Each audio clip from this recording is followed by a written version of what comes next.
So we picked out the stick. It's a shorter stick here, and started to lay out at least the shape that we're going to get this down. A nice rounded top and tapered down to match the stick. Let's get going on shaping.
looks like we're just about done sanding.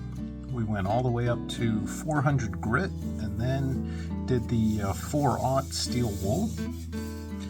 And this beautiful cane, well, basically we did is went through and used all our scraps. Had a scrap piece of cherry, and then I had thin pieces of also some cherry, some butternut.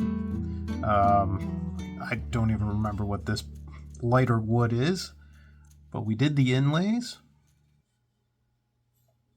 And that makes a beautiful pattern, all down to a nice little stick. Did the finger holds right at the center of gravity. Good spot.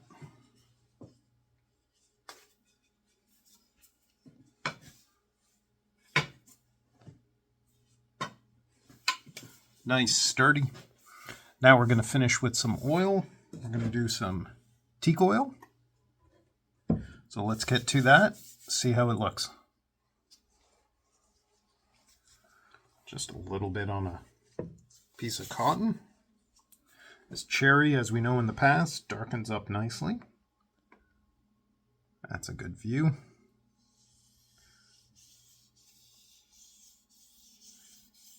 Really makes that pattern come alive.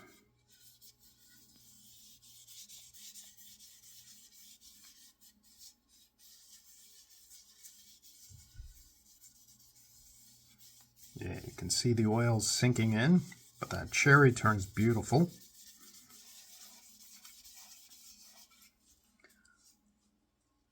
All that nice inlay really comes through. That's a nice topper right there. Really nice look. It's going to take about 3-4 coats of teak oil to put on. Then we'll show the finished look